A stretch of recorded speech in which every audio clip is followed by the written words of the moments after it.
Hello नमस्कार दोस्तों, कैसे हैं आप सभी। पर फिर से आप सभी का स्वागत है आपके अपने यूट्यूब चैनल प्रॉफिट स्टडी में। तो आज की इस वीडियो में हम देखने वाले हैं कि फाइनली आपका ईस्टर्न रेलवे का जो अप्रेंटिसशिप का भर्ती का नोटिफिकेशन रिलीज किया गया था 3115 पोस्ट का, उसका फाइनली 22-23 सेशन के अकॉर्डिंग एक्सपेक्टेड कट ऑफ कितना जाने वाला है, आपका कितना अगर एवरेज परसेंटेज बन रहा है तो आप कितना मान सकते हो कि आपका सिलेक्शन होगा या फिर नहीं होगा। तो इसके रिगार्डिंग जो कैंडिडेट का बहुत सारा डाउट आ रहा है कि फाइनली मेरा हावड़ा डिवीजन है, मेरा कंचनापारा है, सियालदा, मालदा, आसनसोल है, तो फाइनली कितना नंबर तक और किस स्टेट में कितना कट ऑफ जाएगा, इसके रिगार्डिंग एक सेपरेट वीडियो सर प्रोवाइड कर दीजिए। तो फाइनली आज की इस वीडियो में हम पूरा कवर करेंगे, सातों के सातों यूनिट को हम देखने वाले हैं। जमालपुर हो, आसनसोल, मालदा, सियालदा, कंचनापारा, हावड़ा, लिलुआ, तो सभी यूनिट को कवर करने वाले हैं। और आज की इस वीडियो को एंड तक देखने के बाद फाइनली आप सभी को पता चल जाएगा कि अगर आपका इतना परसेंटेज बन रहा तो आपका 100% जो है ईस्टर्न रेलवे में अप्रेंटिसशिप के रूप में आपका चयन हो जाएगा। तो चलिए करते हैं वीडियो की शुरुआत। उससे पहले जो लोग भी चैनल पे फर्स्ट टाइम है, सब्सक्राइब नहीं किए, सब्सक्राइब करके बेल बटन ऑन कर दीजिएगा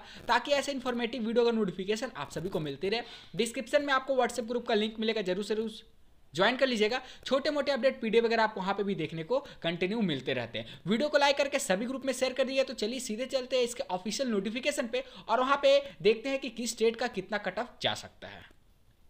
तो देखिए आज की इस वीडियो में हमें एक एवरेज आपका एक्सपेक्टेड कट ऑफ कवर करने वाले हैं जो आपका सभी यूनिट के लिए वैलिड है। ठीक है, आप चाहे कंचनापारा से फॉर्म अप्लाई किए हैं, जमालपुर से किए हैं, आसनसोल से किए हैं, मालदा से किए हैं, तो सातों ट्रेनिंग यूनिट में से किसी एक से आप फॉर्म अप्लाई किए हैं तो आपका ये जो कट ऑफ है सुटेबल बैठेगा। और हम एक ही वीडियो में सारे यूनिट को कवर करने की पूरी से पूरी कोशिश करेंगे। हम फाइनली जैसे मान लीजिए फीटर का है तो फीटर का कट ऑफ देखेंगे कि अगर आप सभी डिवीजन से, क्योंकि यहाँ पे प्रीफरेंस सिस्टम होता है और सभी का प्रीफरेंस डाले हैं, तो फाइनली आपका किस में सिलेक्शन हो सकता है। तो सभी यूनिट का मिलाकर हम एक्सपेक्टेड कट ऑफ देखने वाले। अगर नोटिफिकेशन पे आप एक नजर डालोगे तो यहाँ पे देखिए 29/10/2022 तक इसका लास्ट डेट था फॉर्म अप्लाई करने का। और जो नोटिफिकेशन था 23/9/2022 के डेट में रिलीज किया गया था। सेशन का 22-23 है। ठीक है, इस बात का ध्यान रखिएगा। और चलिए बढ़ते अपना एक्सपेक्टेड कट ऑफ की ओर। तो यहाँ पे एक एक ट्रेड को एक एक करके यहाँ पे कवर करते जाएंगे। तो सबसे पहले हमारा जो ट्रेड आता है वो हमारा आता है फीटर।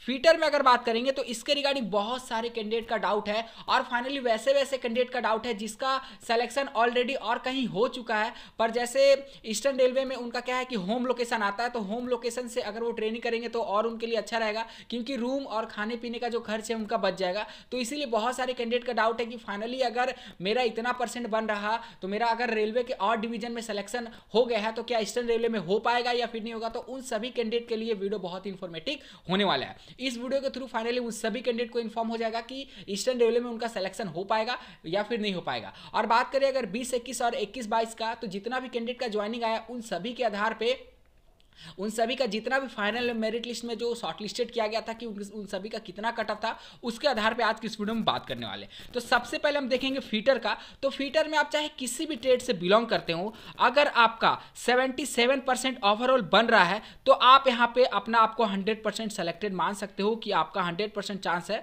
कि ईस्टर्न रेलवे में सातों में से किसी एक डिवीजन में आपका सिलेक्शन हो जाएगा। अब बहुत सारे कैंडिडेट बोलेंगे कि 77 पे हो भी सकता है, नहीं भी हो सकता है, पर देखिए हम तो यही कोशिश करेंगे कि आपका सिलेक्शन हो जाए। और 20-21 और 21-22 का जो फाइनल मेरिट लिस्ट का कट ऑफ है उस पे आपका 75-76 पे भी कैंडिडेट को शॉर्ट लिस्टेड किया गया है ओबीसी कैटेगरी के अंतर्गत, हम आपको बता रहे हैं। तो फीटर वाले 77 या फिर 77 से ऊपर वाले अपने आप को सेफ मान सकते हैं। चलिए नेक्स्ट ट्रेड को कवर करते हैं। तो नेक्स्ट ट्रेड हमारा आता है वेल्डर। तो वेल्डर में देखिए वेल्डर का इसमें कोई लिमिट नहीं है कट ऑफ का। इसलिए लिमिट नहीं है क्योंकि इसका जो कट ऑफ आपका तैयार होता है खासकर ईस्टर्न रेलवे में, वो आपका 8+ ITI का एवरेज मार्क्स के ऊपर आपका कट ऑफ तैयार किया जाता है। आप सभी को पता होगा कि ईस्टर्न रेलवे में वेल्डर का जो कट ऑफ है, मेरिट जो बनता है 8+ ITI के आधार पर बनता है। और इसमें आपका अच्छा बात एक ये है कि 8 में आपको कोई भी यहाँ पे बाउंडेशन देखने को नहीं मिलता है कि आपका 50% से कम है तो ही आप फॉर्म अप्लाई कर सकते हैं। जैसे अदर ट्रेड में क्या है कि आपका बोला गया है कि 10th में कम से कम आपका 50% होना चाहिए या फिर 50% से ऊपर होना चाहिए। अगर 50% से कम है तो आप फॉर्म अप्लाई नहीं कर सकते हो। पर वेल्डर ट्रेड के जितने भी कैंडिडेट हैं उन सभी के साथ ऐसा कोई भी बाउंडेशन देखने को नहीं मिलता है। चाहे 8 में आपका कितना भी परसेंट है आप फॉर्म अप्लाई कर सकते हो। इसीलिए वेल्डर का जो कट ऑफ है यहाँ पे कम देखने को मिलता है। बहुत बार तो ऐसा हुआ है कि 60% पे भी कैंडिडेट का सिलेक्शन हो गया है, 55% पे भी कैंडिडेट का जो सिलेक्शन हो गया है। तो अगर हम एक्सपेक्टेड अगर मान के चले कि वेल्डर का जो कट ऑफ जाएगा वो आपका 65-70 के आसपास जाएगा, तो 65 या फिर 70 से जिसका भी ज़्यादा है वो समझ सकते हैं कि ईस्टर्न रेलवे में उनका सिलेक्शन हो जाएगा। चलिए नेक्स्ट बात करते हैं आपका मोटर व्हीकल से, मैकेनिक मोटर व्हीकल से आपका बात करते हैं। तो इसका जो एक्सपेक्टेड कट ऑफ आप देखोगे 10th प्लस ITI के बेस पे बनता है, वो आपका अप्रॉक्स 79 या फिर 80 प्लस आपका कट ऑफ जाएगा, क्योंकि इसमें सीट कम रहता है और कैंडिडेट थोड़े ज़्यादा रहते हैं, तो जिसके कारण इसका कट ऑफ जो है हाई जाएगा। हालांकि अगर टोटल पोस्ट का बात करें तो 3115 पोस्ट है, different training slot different unit की तरफ से निकाला गया है। चलिए नेक्स्ट अगर यहाँ पे हम कवर करते हैं तो नेक्स्ट हमारा आता है मैकेनिक डीजल।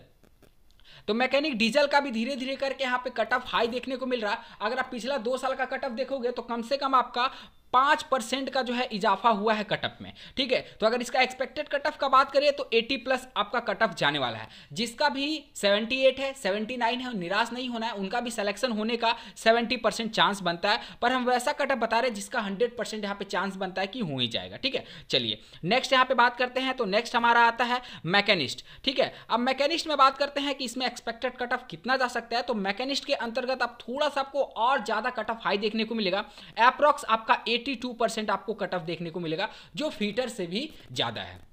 चलिए नेक्स्ट यहाँ पे बात करते हैं, नेक्स्ट आपका जो ट्रेड आता है, तो हमारे पास नेक्स्ट ट्रेड है कारपेंटर, ठीक है। अब कारपेंटर वाले कैंडिडेट भी बहुत सारे डाउट में रहते हैं कि फाइनली धीरे धीरे करके तो सभी ट्रेड का कट ऑफ जो है बढ़ते जा रहा, तो फाइनली कारपेंटर का क्या सीन है। तो कारपेंटर में ज़्यादा नहीं, अगर जिसका भी 75 प्लस है वो सभी कैंडिडेट अपने आप को सेफ मान सकते हैं, उनका सिलेक्शन 100% चांस है कि 75 के ऊपर जितने का भी है सभी का सिलेक्शन हो जाना चाहिए। अब नेक्स्ट बात है पेंटर। पेंटर में क्या सीन है, तो पेंटर का आप सभी देख सकते हैं, पेंटर का जहां तक एक्सपेक्टेड कट ऑफ जाने का उम्मीद है वो आपका 78 प्लस है। 78 प्लस वाले कैंडिडेट खुद को सेफ मान सकते हैं। देखिए कट ऑफ जो डिपेंड करता है वो वैकेंसी पे भी डिपेंड करता है और कितने सारे कैंडिडेट फॉर्म अप्लाई किए हैं उस पर भी बहुत डिपेंड करता है। अगर मान लीजिए जैसे अभी PLW का वैकेंसी है, 295 पोस्ट पे आया वैकेंसी, तो उसमें कट ऑफ का क्या सीन मिला कि आपका 85 प्लस वाले कैंडिडेट ही सिर्फ शॉर्टलिस्टेड हुए। अगर सिर्फ 295 पोस्ट पे आपका 85 वाले कैंडिडेट्स शॉर्टलिस्टेड होते हैं, तो सोचिए 295 की जगह अगर 1000 वैकेंसी आता है या फिर 2000 वैकेंसी आता है, तो जो 85 है ये अपने आप घट के आपका 80 पे आ जाता है, 75 पे आ जाता है। तो ये सीन आपको देखने को मिलता है कि ओवरऑल कितना वैकेंसी रिलीज किया जा रहा है। और भी जो कट ऑफ फैक्टर डिपेंड करता है वो आपका देखिए 20-21 के जितने भी कैंडिडेट होंगे, 21-22 के जितने भी कैंडिडेट होंगे, या फिर 22-23 के जितने भी कैंडिडेट होंगे, आप सभी को पता है कि इसमें 1,07,000 के आसपास ऑल ओवर इंडिया से छात्रों ने फॉर्म अप्लाई किया है।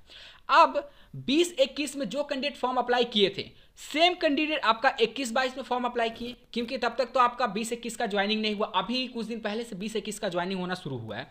सेम कैंडिडेट आपका क्या किए हैं कि 22 और 23 में भी फॉर्म अप्लाई किए हैं। तो सोचिए एक ही कैंडिडेट तीनों सेशन में फॉर्म अप्लाई किए हैं। अगर मान लीजिए कि सपोज उनका जो परसेंटेज है एवरेज 90% है, तो 21-22 का जब मेरिट लिस्ट आ गया है तो उनमें भी इनका नाम होगा। अब जब 22-23 का मेरिट लिस्ट आएगा तो उस मेरिट लिस्ट में इन सारे कैंडिडेट का नाम होगा। तो वैसे उन सभी कैंडिडेट को प्रॉब्लम हो जाता है कि जिसका जो कट ऑफ है वो कम रहता है, ओवरऑल परसेंटेज जो है कम रहता है। अब जिसका मान लीजिए 70 है, उन सभी का जो मेरिट में नाम नहीं आ पाता है, क्योंकि ईस्टर्न रेलवे का तो आप सभी जानते हैं कि सिर्फ एक ही बार डॉक्यूमेंट वेरिफिकेशन के रिगार्डिंग मेरिट लिस्ट आता है, जिसमें 1.5 टाइम्स कैंडिडेट को शॉर्ट लिस्टेड करके डॉक्यूमेंट वेरिफिकेशन के लिए मेरिट लिस्ट निकाल दिया जाता है। चाहे 7 यूनिट में से आप किसी का भी बात कर लीजिए, हावड़ा ले लिए, कंचनापारा, सियालदा, लिलुआ, मालदा, किसी का भी ले लीजिए, सब में आपको ऐसा ही स्थिति देखने को मिलता है। ईस्टर्न रेलवे का जो भी ऑल ओवर यूनिट है सभी में आपका सिर्फ एक बार डॉक्यूमेंट वेरिफिकेशन के रिगार्डिंग मेरिट लिस्ट आता है, ना इसमें सेकंड ज्वाइनिंग का मेरिट लिस्ट आता है और ना ही आपका सेकंड डीवी के रिगार्डिंग मेरिट लिस्ट पब्लिक किया जाता है।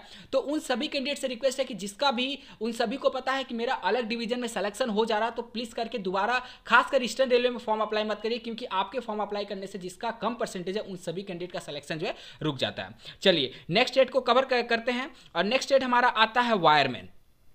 अगर वायरमैन के ऊपर बात किया जाए तो वायरमैन का जो कट ऑफ है आपको ज़्यादा नहीं 77 प्लस आपको देखने को मिलेगा। तो जितने भी कैंडिडेट 77 जिसका 10th प्लस ITI मिलाकर आ रहा है वो खुद को सेफ मान सकते हैं।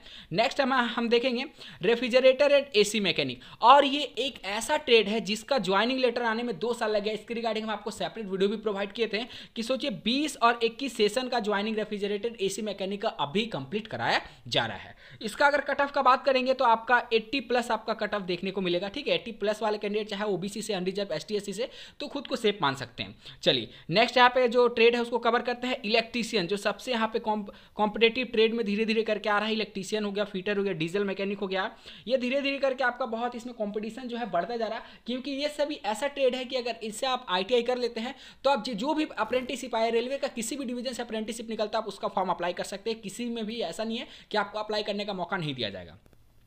इलेक्ट्रीशियन का जहां तक है बात करते हैं, तो इलेक्ट्रीशियन में आपका 79+ कट ऑफ देखने को मिलेगा। मुझे पता है कि बहुत सारे कैंडिडेट बोलेंगे कि 79 रहते हुए भी मेरा सिलेक्शन नहीं हो पा रहा। हम देखिए ईस्टर्न रेलवे का बात करें, ना कि हम अलग डिवीजन का बात करें, हम सिर्फ ईस्टर्न रेलवे का बात करें कि 79 अगर आपका है, 79+ है, माइनस में मत जाएगा, 79 अगर प्लस है, चाहे आप ST SC OBC से बिलोंग करते हो, तो 79+ वाले यहाँ पे खुद को सेफ मान सकते हैं।